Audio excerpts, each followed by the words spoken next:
ലോകത്തിലെ എണ്ണ വ്യാപാരത്തിന്റെ പ്രധാന പാതയായ ഹോർമുസ് കടലിടുക്ക് ഇറാൻ അടച്ചെന്ന ആശങ്കകൾക്ക് അവസാനമായി. ഹോർമുസ് കടൽപ്പാത അടച്ചിട്ടില്ലെന്നും അതുവഴിയുള്ള കപ്പൽ ഗതാഗതം നിലച്ചിട്ടില്ലെന്നും ഇറാൻ വ്യക്തമാക്കി. നിലവിലെ നിയന്ത്രണങ്ങൾ രാജ്യത്തിന്റെ പ്രതിരോധ നടപടിയുടെ ഭാഗം മാത്രമാണെന്നും ഇറാനെ നേരിട്ട് ആക്രമിക്കുന്ന ശത്രുപക്ഷത്തുള്ളവർക്ക് മാത്രമാണ് ഇപ്പോൾ വിലക്ക് ഉള്ളതെന്നും ഇറാൻ അറിയിച്ചിട്ടുണ്ട്. പ്രത്യേകിച്ചും അമേരിക്ക, ഇസ്രായേൽ എന്നീ രാജ്യങ്ങളുടെ കപ്പലുകളെ ആ വഴി കടന്നുപോകാൻ അനുവദിക്കില്ലെന്നും കൂടുതൽ അപകടങ്ങൾ ഒഴിവാക്കാനാണ് ഇത്തരമൊരു നിലപാട് സ്വീകരിക്കുന്നതെന്നും ഇറാൻ വിശദീകരിക്കുകയും ചെയ്തു. ഇറാന്റെ നിർദ്ദേശങ്ങൾ പാലിക്കുന്ന മറ്റ് രാജ്യങ്ങളുടെ കപ്പലുകൾക്ക് ഹോർമുസിലൂടെ തടസ്സമില്ലാതെ യാത്ര ചെയ്യാൻ കഴിയുമെന്നും നിലവിലെ പ്രതിസന്ധിക്ക് ഉത്തരവാദികൾ അമേരിക്കയും ഇസ്രായേലും മാത്രമാണെന്നും ഇറാൻ അധികൃതർ പറയുന്നു. അതേസമയം ഗൾഫ് രാജ്യങ്ങൾക്ക് പിന്തുണ പ്രഖ്യാപിച്ച G7 രാജ്യങ്ങൾ ഈ വിഷയം ചർച്ച ചെയ്യാൻ തുടങ്ങിയതായി ഫ്രഞ്ച് പ്രസിഡന്റ് അറിയിച്ചിട്ടുണ്ട്. മേഖലയിലെ സംഘർഷാവസ്ഥ ലഘൂകരിക്കാനുള്ള നയതന്ത്ര നീക്കങ്ങൾ സജീവമായി തുടരുകയാണ്. അമേരിക്ക, ഇസ്രായേൽ സഖ്യവുമായുള്ള യുദ്ധം രൂക്ഷമായി തുടരുന്നതിനിടെ ഹോർമുസ് കടലിടുക്കിലൂടെ കടന്നുപോകുന്ന ചില ചരക്ക് കപ്പലുകളിൽ നിന്നും ഇറാൻ വലിയ തുക ഈടാക്കുന്നതായും റിപ്പോർട്ടുകളുണ്ട്. ഓരോ കപ്പലിൽ നിന്നും ഏകദേശം 20 മില്യൺ അമേരിക്കൻ ഡോളർ, അതായത് 16 കോടിയിലധികം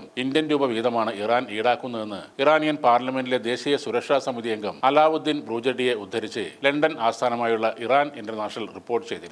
തന്ത്രപ്രധാനമായ ഹോർമുസിൽ ഇറാന്റെ അധികാരം ഉറപ്പിക്കുന്നതിന്റെ ഭാഗമായാണ് ഈ നടപടിയെന്ന് അദ്ദേഹം വ്യക്തമാക്കുന്നുണ്ട്. യുദ്ധത്തിന് വലിയ ചിലവുകളുണ്ട്. അതിനാൽ ഹോർമുസ് കടലിടുക്കിലൂടെ കടന്നുപോകുന്ന കപ്പലുകളിൽ നിന്ന് ട്രാൻസിറ്റ് ഫീ ഈടാക്കുന്നത് സ്വാഭാവികമാണ് എന്നാണ് ഇറാനിയൻ സ്റ്റേറ്റ് മീഡിയയിൽ സംസാരിക്കുമ്പോൾ ബ്രൂജഡി പറഞ്ഞത്. ഇറാന്റെ കരുത്താണ് ഇതിലൂടെ പ്രകടമാകുന്നതെന്നും അദ്ദേഹം കൂട്ടിച്ചേർത്തു. ആഗോള ഇന്ധന നീക്കത്തിന്റെ 20% നടക്കുന്ന ഹോർമുസ് കടലിടുക്ക് മാർച്ച് ആദ്യത്തെ ആഴ്ച മുതൽ ഇറാന്റെ നിയന്ത്രണത്തിലാണ്. ഇതോടെ ആഗോള വിപണിയിൽ എണ്ണവില കുതിച്ചുയരുകയും ചെയ്തു. എന്നാൽ തങ്ങളുടെ ശത്രുക്കൾക്കും അവരെ പിന്തുണയ്ക്കുന്നവർക്കും മാത്രമേ കടലിടുക്ക് അടച്ചിട്ടുള്ളൂ എന്നാണ് ഇറാന്റെ ശക്തമായ നിലപാട്. ജപ്പാനുമായി ബന്ധപ്പെട്ട കപ്പലുകൾക്ക് അനുമതി നൽകാൻ തയ്യാറാണെന്ന് ഇറാൻ വിദേശകാര്യമന്ത്രി അബ്ബാസ് അരാക്ചി വ്യക്തമാക്കിയിരുന്നു. 2 ഇന്ത്യൻ LPG കപ്പലുകൾക്കും ഒരു പാകിസ്ഥാൻ എണ്ണക്കപ്പലിനും ഇറാൻ നേരത്തെ യാത്രാ അനുമതി നൽകിയിരുന്നു. കഴിഞ്ഞ വെള്ളിയാഴ്ചയോടെ 2 ഇന്ത്യൻ കപ്പലുകൾ കൂടി കടലിടുക്ക് കടക്കാൻ തയ്യാറെടുക്കുന്നതായും റിപ്പോർട്ടുകളുണ്ടായിരുന്നു. ഹോർമുസ് കടലിടുക്ക് പൂർണ്ണമായും തുറന്നു നൽകാൻ അമേരിക്കൻ പ്രസിഡന്റ് ഡൊണാൾഡ് ട്രംപ് നൽകിയത് 48 മണിക്കൂർ സമയമാണ്. ആ സമയപരിധി അവസാനിക്കാനിരിക്കെ മേഖലയിൽ പിരിമുറുക്കം ശക്തമാണ്. കടലിടുക്ക് തുറന്നില്ലെങ്കിൽ ഇറാന്റെ പവർ പ്ലാന്റുകൾ തകർക്കുമെന്നാണ് ഡൊണാൾഡ് ട്രംപ് ഭീഷണിപ്പെടുത്തിയത്. അതിന് മറുപടിയായി മധ്യേഷ്യയിലെ അമേരിക്കൻ താവളങ്ങളും അടിസ്ഥാന സൗകര്യങ്ങളും തകർക്കുമെന്ന്